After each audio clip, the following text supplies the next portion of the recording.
Saudara, kasus pembunuhan Yosua kini bertahap masuk proses pembuktian. Pertaruhan palu hakim ada di ujung lidah para saksi. Sementara majelis hakim dan jaksa penuntut umum tak jarang berang mendengar sejumlah kesaksian yang dianggap janggal. Ada apa di balik kejanggalan kesaksian di persidangan Sambo? Jurnalis Kompas TV Dian Silitonga dan juru kamera Roy Ilman menggelar perkaranya untuk Anda. Pas ngambil senjata aja yang mulia. Tapi iya, menggunakan hitam. Sarung tangan apa? Sarung tangan hitam. Sarung tangan hitam. Keterangan Romer, saya tegaskan bahwa saya tidak pernah menggunakan sarung tangan turun dari kendaraan.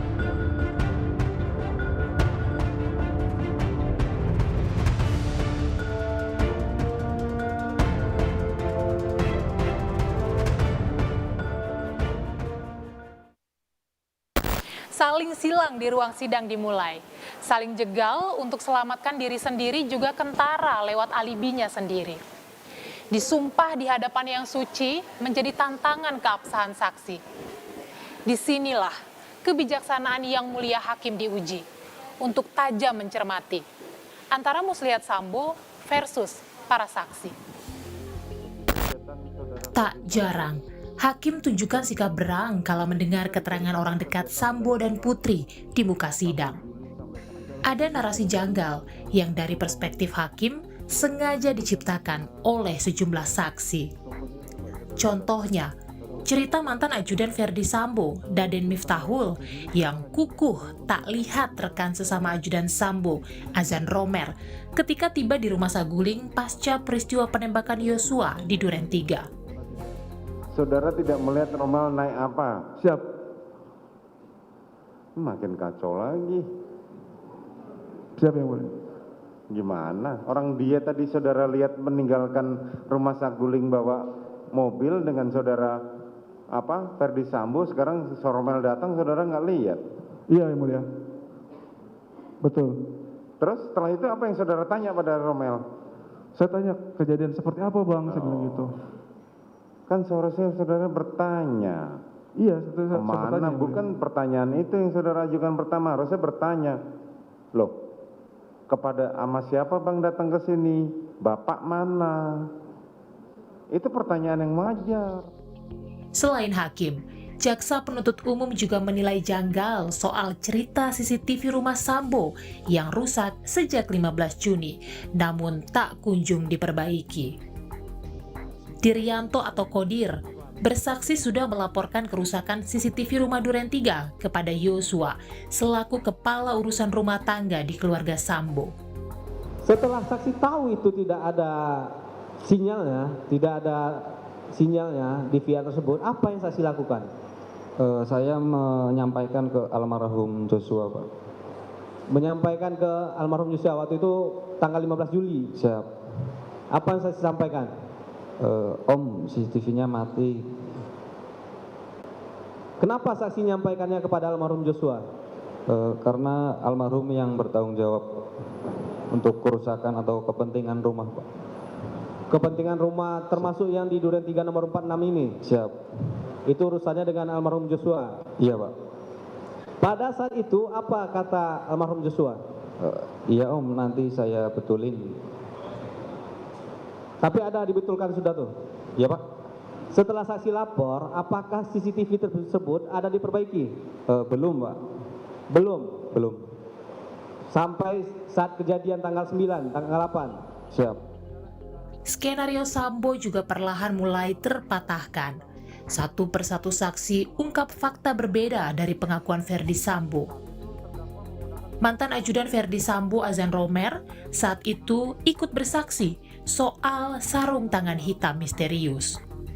Romer bercerita, tanggal 8 Juli 2022 lalu, ia melihat dengan jelas Ferdi Sambo menggunakan sarung tangan medis berbahan karet warna hitam saat mengambil senjatanya yang jatuh ketika turun dari mobil di Duren 3. Saat itu terdakwa menggunakan sarung tangan apa? Saya ngelihatnya pas ngambil senjata aja yang mulia. Tapi iya, menggunakan hitam. Sarung tangan apa? Sarung tangan hitam. Sarung tangan hitam. Mendengar kesaksian Romer, terdakwa Ferdi Sambo tak ragu untuk menyangkal. Ia bersikukuh tak menggunakan sarung tangan saat turun dari mobilnya kala itu menuju masuk ke rumah Duren 3. Keterangan Romer, saya tegaskan bahwa saya tidak pernah menggunakan sarung tangan turun dari kendaraan. Oke. Kemudian yang kedua, senjata yang jatuh itu bukan senjata HS, tapi senjata pribadi saya, Combat Wilson, yang mirip tadi disampaikan. Kita juga ingat, sebelumnya dalam skenario awal tembak-menembak, Ferdi Sambo sempat mengaku tengah menjalani tes swab PCR di rumah Saguling ketika Eliezer baku tembak dengan Yosua di Duren 3. Namun, cerita itu buyar oleh kesaksian tenaga medis yang dihadirkan di ruang persidangan. Tenaga medis mengaku sampel swab Ferdi Sambo telah diambil pada 7 Juli, 1 hari sebelum Yosua tewas tertembak. Ada saudara Ferdi Sambo ikut? Tidak. Tidak.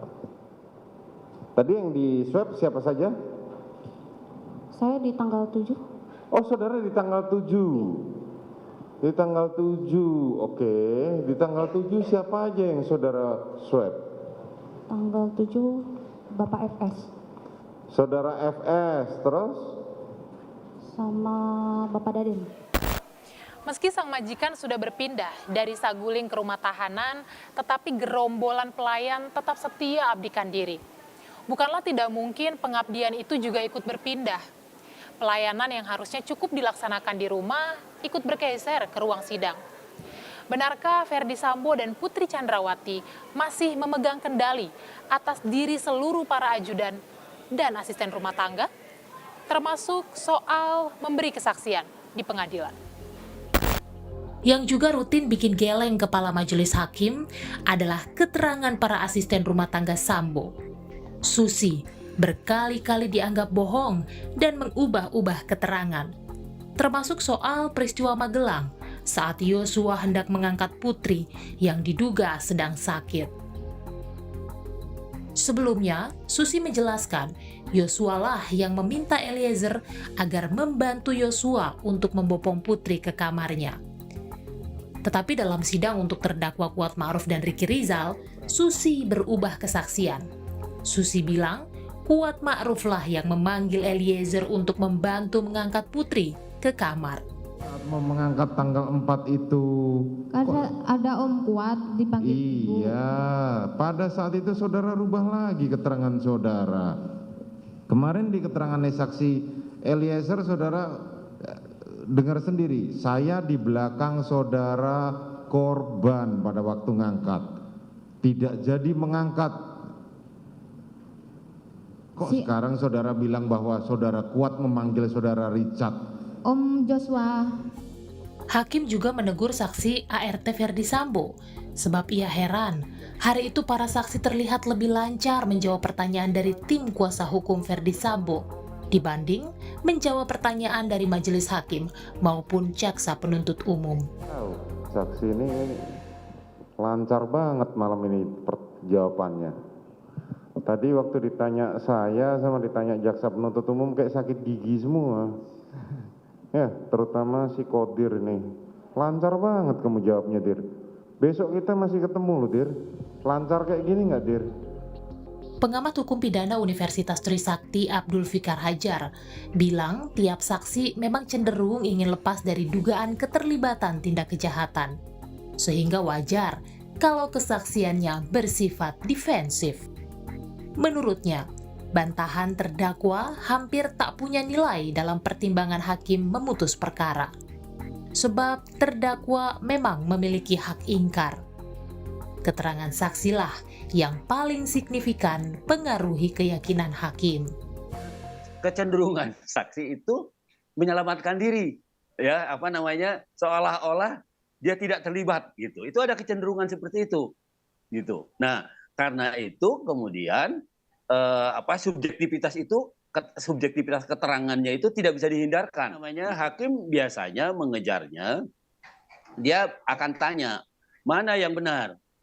Di keterangan di berita acara, penyidikan atau di persidangan gitu. Nah, kalau dia bilang yang di persidangan, nah alasannya apa? Nah, itu alasan itu yang akan menjadi pertimbangan hakim nanti menerima atau tidak kesaksian itu, menggunakan atau mengenyampingkan kesaksian itu. Nah, kalau ada 3 orang saksi atau lebih dari 2 orang saksi menyatakan tentang sesuatu hal itu sama, tapi dibantah oleh terdakwa, saya kira nanti hakim akan mempertimbangkan mempertimbangkan bahwa keterangan saksi itu yang benar. Keterangan saksi selalu paling mungkin dijadikan acuan untuk meyakinkan hakim memutus keadilan. Kalau saksi tetap kuku pada pengabdian yang tak terhubung dengan kebenaran, terkikislah sudah porsi keadilan untuk semua. Jegal-menjegal antar pihak nyata sekali menciptakan kejanggalan. Sejak awal, ini tugas berat jaksa penuntut umum sekaligus hakim untuk menyingkapnya.